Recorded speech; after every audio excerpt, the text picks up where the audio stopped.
नमस्ते सबैजनालाई म एउटा आज सानो एउटा भिडियो बनाउन जाँदैछु र धेरैजनालाई नेपाली भाषा र हिन्दी भाषीहरूलाई धेरैवटा प्रब्लम भइरहेको छ किनभने जो अहिले एसआईआर जो चल्दैछ भोटर लिस्टको त्यसमा चाहिँ अब हाम्रो सिलगढीमा बसोबास गर्नेहरूले जति पनि नेपाली भाषी हिन्दी भाषीहरू हुनुहुन्छ जसलाई बङ्गला आउँदैन पूरा फर्म बङ्गलामा लेखेको छ त्यसको लागि म अलिकति सुविधा गर्न चाहन्छु। धेरैजनाले त रिल्सहरू बनाएको छ, धेरैजना भिडियो बनाएको छ, सिकि पनि सकेको छ तर पनि एकपल्ट म मेरो स्पेसली चामलजुट र डिग्री जोतको लागि एउटा म भिडियो बनाउन जाँदैछु। एसआर फर्म कसरी भरिन्छ र म अगाडि देखाउँछु मेरै आफ्नै फर्म भरेर तपाईँलाई म देखाउँदैछु। यहाँ हेर्नुहोस्, यहाँ मेरो आफ्नै भोटर लिस्टको हो, यहाँ लेखिएको छ पुरा भारतीय निर्वाचन कमिसन भनेर लेखेको छ। भारतको निर्वाचन कमिसन मेरो बिरुवाको नाम दिएको छ, देख्नु भएको छ। चामलजुट डिग्रीजोटको अमल चन्द्र सिन्हा डिग्रीजोटमा बेसिकली हेरिरहेछ। यहाँ मेरो डिटेल दिएको छ पुरा, मेरो भोटर कार्डको नम्बर हैन र ठेगाना मेरो चामलजुट डिग्रीजोट बरोमन्सी सिलगढी दार्जिलिङ पश्चिम बङ्गाल 734011 गरेर लेखेको छ। हेर्नुहोस् मेरो यहाँ भोटरमा जे लेखेको छ त्यही यहाँ वर्णन गरिएको छ हैन। त्यसको बाद मेरो एपिक संख्या नम्बर चाहिँ कति हो 174 लेखिएको छ हैन। त्यसको बाद जति पनि छ मेरो अब भोटर कहाँ छ 277 नेपाली हाई स्कुल विधानसभा लोकसभा चाहिँ हाम्रो त्यही जग्गामा चाहिँ माटीग्रा नक्सलबारी बारम हैन बजार नाम हैन, नक्सलबारी बजार नाम, राज्य नाम बङ्गलामा चाहिँ राज्य नाम लेखेको छ मेरो बाजा राज्य नाम चाहिँ मेरो पश्चिम बङ्गाल हो, सबैलाई याद भएको चिज हो। मेरो विधानसभा लोकसभा चाहिँ माटीग्रा नक्सलबारी, मतलब जति पनि कम तल चामलजुट डिग्रीजोट निवासीहरू हुनुहुन्छ तपाईँहरू सबैको माटीग्रा नक्सलबारी हो यहाँ लेखेको छ बङ्गलामा। यहाँ मेरो क्युआर कोड बनिएको छ, पूरा क्युआर कोड मेरो एपिकको क्युआर कोड अहिले बनेछ, यो सबसे राम्रो कुरा हो हैन। यहाँ मेरो फोटो छ हैन, मेरो फोटो जो भोटर कार्डमा लेखेको छ र मैले जब दिएको थिएँ यहाँ चाहिँ लेखेको छ जो बङ्गलामा लेखेको छ अहिलेको लेटेस्ट फोटो जो छ तपाईँको करेन्ट फोटो, यहाँ फोटो बनाएर चाहिँ पासपोर्ट साइज फोटो बनाएर चाहिँ यहाँ लगाउनु पर्छ यो जग्गामा चाहिँ, ठिकै छ। अब यहाँ हेर्नुहोस्, अब यहाँ देखिरहेछ यहाँ केही लेखिएको छ, यो एउटा पार्ट हो, यसको पार्टको चाहिँ यो विवरण चाहिँ यहाँ लेख्नुपर्छ। यो ब्ल्याङ्क लेखेको छ, म्याक्सिममले के गर्छ यो खाली जग्गा देखेर यहाँ खाली जग्गा देखेर चाहिँ यहाँ भरिदिँदैछ, नभर्नु होला तपाईँहरूले। यसको चाहिँ लेखेको चाहिँ डाइरेक्टली यता लेख्नुपर्छ। जस्तै यहाँ के लेखेको छ जन्म तारिक लेखेको छ, सर्वप्रथम जन्म तारिक लेखेको छ, कसरी लेख्नु भनेर लेखेको छ यहाँ तारिक मास बयस हैन, डेट लेख्नुहोस्, महिना लेख्नुहोस्, इयर लेख्नुहोस् हैन, यहाँ लेख्नुपर्छ तपाईँहरूले। जस्तो म आज दिनमा लेखेँ भने मेरो डेट अफ बर्थ हो 6/11/1978 यो मेरो डेट अफ बर्थ हो हैन, मैले लेख्यो। अब यहाँ भन्दैछ आधार नम्बर तपाईँले दिनु पनि सक्नुहुन्छ, नदिनु तर दिएको चाहिँ राम्रो आधार नम्बर। र आधार नम्बर चाहिँ म यहाँ बातमा बसाउँदैछु किन आधार नम्बर तपाईँहरूले कहिले पनि सेयर नगर्नुहोस्। कतिजनाले आधार नम्बर पुरा लेख्छ, तपाईँको इच्छा हो, तर जतिसक्दो 8वटा डिजिट ढाक्नुहोस् र लास्टको 4 डिजिट लेखिदिनुहोस् आधार नम्बर चाहिँ हैन। कतिजनालाई असुविधा छ भने आधार नम्बर पुरा नलेखि पनि हुन्छ। अब यहाँ मोबाइल नम्बर भनिदिन्छु, यहाँ मोबाइल थर्डमा चाहिँ मोबाइल नम्बर छ र मोबाइल नम्बर जस्तो मेरो मोबाइल नम्बर छ, यो म मोबाइल नम्बर लेखिदिँदैछु मेरो 974003000479 हैन। यसरी मैले यहाँ लेखेर मैले यताबाट लेखिरहेको छु, ठिक छ। अब पिता या अभिभावक नाम भन्दैछ, पिता अब फोर्थमा लेखेको छ पिता या अभिभावक। मेरो पिताको नाम हुन्छ चोर्से तामाङ हो, CHOUR तामाङ। हेर्नुहोस् मेरो पिताको नाम लेखेँ, यसमा लेट पनि लेख्नु सक्नुहुन्छ, मेरो पिता बित्नु भएको लेट मैले लेट लेखे पनि हुन्छ, लेट मैले यहाँ लेखेँ। त्यसको बाद छ पिताको नामको बाद हेर्नुहोस् पिता अभिभावक एपिक या जुदी थाके इफ एनी यदि छ भने तपाईँले आफ्नो पिताको थियो भने त्यही समयमा लेख्न सक्नुहुन्छ। त मेरो बाबाको चाहिँ रिटायर्न हुनुको बाद चाहिँ बित्नु भयो र कुनै भोटरमा भोट कार्डमा नामै थिएन र भोट दिनु पाएन, उहाँ डिफेन्समा हुनुहुन्थ्यो र यसमा म नो गर्न सक्छु ठिक छ नो या तपाईले ब्ल्याङ्कै राख्न सक्नुहुन्छ यसलाई हैन अब यहाँ छ मायर नाम मतलब आमाको नाम अब मेरो आमा पनि बित्नु भएको ल म पहिला लेख्दिन्छु आमाको नाम मेरो लक्ष्मी तामाङ लेखे लक्ष्मी तामाङ लेखे मैले अब त्यसको मायर एपिक नम्बर अब हेर्नुस् मेरो आमाको एपिक नम्बर 6 2002 मा पनि थियो र अहिले छैन अहिले बित्नु भएर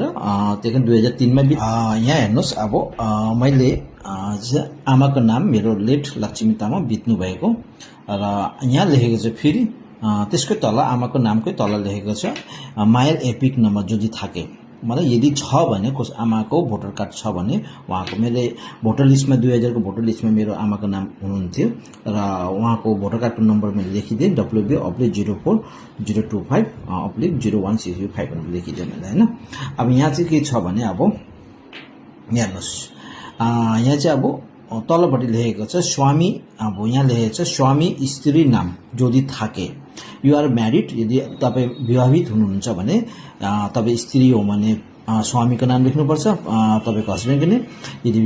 पुरुष हो भने आफ्नो स्त्रीको नाम मेरो स्त्रीको नाम यहाँ टिक गरेर चाहिँ टिक गर्नु नगर्नु आफ्नो माथि डिपेन्ड छ त्यो गर्नु पनि हुन्छ नगर्नु पनि जरुरत छैन यहाँ मेरो आफ्नो स्वास्नीको नाम आफ्नो वाइफको नाम लेखिदिए प्रतिमा तामाङ र आज निचे छ यदि स्वास्नीको तपाईको भोटर कार्डको नम्बर छ भने यहाँ लेखिदिनुस् मेरोमा थियो र लेखिदिए अब यहाँ कसैको छैन भने चाहिँ ब्ल्याङ्क राखिदिनुस् हैन ब्ल्याङ्क राखिदिनुस् र आमाको भोटर कार्ड नम्बर थिएन भने ब्ल्याङ्क राखिदिनुस् हैन यो चाहिँ सिम्पल अब यो चाहिँ एकदम सिम्पल यो पार्ट जो छ तपाईको एकदम सिम्पल पार्ट हो जन्म तारिख आधार नम्बर मोबाइल नम्बर बाबाको नाम बाबाको भोटर कार्ड थियो कि थिएन आमाको नाम आमाको EPIC number voter card number husband and वाइफको नाम या फिर उसको भोटर कार्ड छैन भनेर यो सिम्पल तपाईहरुको सबैकोमा जानकारी भएको जसको यहाँ फोटो दिएको छ जसको नाम दिएको छ उहाँकै डिटेल हिसाबले लेख्नुस् आधार कार्डको नम्बर चाहिँ म अलिकति बादमा लेख्छु हैन यसरी लेख्छु अब हेर्नुस् मेन जग्गा चाहिँ हेर्नुस् अब यो SIR हुनुको वजह चाहिँ यही हो यो जग्गाको इम्पोर्टेन्ट हो अन्त यो जग्गा चाहिँ इम्पोर्टेन्ट भेरी इम्पोर्टेन्ट जग्गा चाहिँ यहाँ लेखेको छ बंगलामा हेर्नुस् अब म्याक्सिममले बंगलामा पढ्न सक्दैन सर्वश्रेष्ठ SIRA निर्वाचन तालिका थाका निर्वाचक विवरण यदि कसैको पनि 2002 मा भोटर लिस्टमा नाम थियो भने त्यसको चाहिँ माने उहाँको जस्तो मेरो यदि भोटर कार्डमा नाम थियो भने चाहिँ यहाँ भर्नु पर्छ यहाँ चाहिँ कुनै प्यारेन्ट्सको हैन कुनै गार्जियनको हैन आफ्नो यदि छ भने तिमी आफ्नोको यदि 2002 मा भोटरमा लिस्टमा नाम थियो भने चाहिँ यहाँ चाहिँ लेख्नु पर्छ हैन त्यसको लागि चाहिँ के छ हैन मेरो नाम कृष्ण तामाङ अब यहाँ मेन्सन गरेको छ कृष्ण तामाङ बंगलामा मेन्सन गरेको छ र निर्वाचकीय नाम मेरो नामै यो मेरै हो कृष्ण तामाङ भयो मेरो एपिक नम्बर मैले दिइसकेको छु हैन अब यहाँ आत्मीय नाम भनेर छ बंगला इट मिन्स भनेको मतलब रिलेटिभ्सको नेम भनेको तपाईको यदि 2002 मा के लेखेको छ तपाईको नामको बाद तपाईको फादर नेम छ या फिर मदर नेम छ भने त्यो लेख्नुस् यहाँ जस्तो मेरो फादर नेमै थियो चुर्से तामाङ जस्तो चुर्से तामाङ बाबाको नामै थियो सम्पर्क मतलब तपाईको रिलेसन के थियो अब उहाँसँग मेरो फादर हुनुहुन्थ्यो हैन फादर हैन अब म कुन जिल्लामा छु दार्जिलिङ जिल्लामा छु सिम्पल हो यो दार्जिलिङ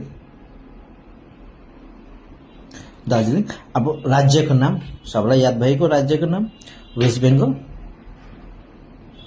अब यहाँ हेर्नुस् के भन्दैछ भने जस्तो मैले राज्य नाम सब फिनिश गरिसके विधानसभा क्षेत्रीय नाम भन्दैछ विधानसभा क्षेत्रीय हाम्रो यहाँ सबसे मिस्टेक गर्छ अहिलेकोले किन अहिले हाम्रो माटीगरा नक्सलबाडी हो हैन 2002 मा चाहिँ हाम्रो सिलीगुडी थियो यो चाहिँ सिलीगुडी थियो ल याद राख्नुहोस् अब विधानसभा क्षेत्रीय नम्बर हाम्रो 25 मतलब सिलीगुडी 25 S25 अब अंश नम्बर में हाम्रो जो 2002 को लिस्ट दिएको छ त्यसमा लेखेको छ 57 चान्द बजतको 2 डिजिट 57 छ अब एपिक संख्या मेरो कति नम्बरमा चाहिँ नाम थियो मेरो त्यो एपिक उसको नम्बरमा हेरेर मैले हेरिसकेको छु 173 मा मेरो नाम थियो र यो पुरा कम्प्लिट भयो यहाँ सिग्नेचर गरेर चाहिँ दियो भने चाहिँ यो काम मेरो कम्प्लिट दुईटा फर्म छ एउटा फर्म चाहिँ मलाई दिन्छ एउटा फर्म चाहिँ बिएलओले लान्छ हैन यो भयो जसको नाम चाहिँ 2002 को लिस्टमा छ हैन र यो पार्ट तपाईको म अर्को यसमा देखाउँदैछु मेरो छोराको देखाउँछु यसमा चाहिँ मेरो छोराको किन 2001 को जन्म र उसको 2002 मा नाम थिएन 2002 मा नाम भएकोलाई चाहिँ यहाँ भर्यो लेखेको त्यसको बाद यो भर्यो भने साइन गरेर दियो भने भइहाल्यो अरु केही जरुरत पर्दैन हुन्छ तपाईहरुलाई सजिलो भइहाल्ला नबुझेको खण्डमा तपाईले मेरो नम्बर लेखेको छु तपाईले फोन गरेर मलाई सोध्नुहुन्छ यहाँ यो मैले भरिरहेको छु यदि कसैको पनि नाम चाहिँ 2002 मा छ भने चाहिँ यसरी प्रकारले भर्नुपर्छ तपाईले हुन्छ म अब कसको नाम चाहिँ थिएन उसको चाहिँ म तपाईलाई भनिदिन्छु र तपाईले हेर्नुभयो होला मैले यो भिडियो बनाउनुको मुद्दा मेरो यही हो कि हाम्रो नेपाली भाषाहरुलाई हिन्दी भाषीहरुलाई चाहिँ बंगलामा लेखिएको धेरै जनाले बुझिँदैन र धेरै मिस्टेक गरिन्छ मिस्टेक गरेर चाहिँ फेरि फर्महरु यताउता हुन्छ फर्म एकबारै इस्यु हुन्छ सबसे पहिला चाहिँ तपाईले के गर्नुहुन्छ भने चाहिँ जो पनि तपाईले यो फर्म पाउनुहुन्छ बिएलओकोबाट फर्म पाउनुहुँदैछ यसलाई जेरक्स गर्नुस् जेरक्स गरेर चाहिँ दुईटा तीनटा जे पनि जति पनि हुन्छ जेरक्स गरेर त्यसलाई फर्ममा फिलअप गर्नुस् र देखाउनुस् यो सही छ भने तब गएर ओरिजिनलमा भरेर दिनुहोस् हैन कतिजना बिएलओले जेरक्स लिँदैन कतिजनाले चाहिँ ओरिजिनल जो दिएको छ त्यसमै भरेर दिनु भन्छ र अलग अलग बिएलओको अलग अलग हिसाबले चल्छ र ओरिजिनलमा चाहिँ तपाईले सही भरेर दिनुहोस् जेरक्समा चाहिँ प्र्याक्टिस गर्नुहोस् मिस्टेक नगर्नु यो एक बारकै चिज हो हैन तपाईलाई नेक्स्ट भिडियोमा म जसको चाहिँ 2002 मा चाहिँ नाम छैन एसआरआर मा त्यसको भिडियो म बनाउँछु मेरै छोराको देखाउँछु तपाईलाई ल अनि साथसाथ मेरो वाइफको जस्तो मेरो वाइफको नाम पनि छैन र उसको चाहिँ कस्तो प्रकारको हुन्छ म्यारिड वुमेन हो चाहिँ कस्तो त्यो पनि म तपाईलाई देखाउने छु हुन्छ ल धेरै धेरै धन्यवाद तपाईहरुलाई मेरो भिडियो हेरिदिनु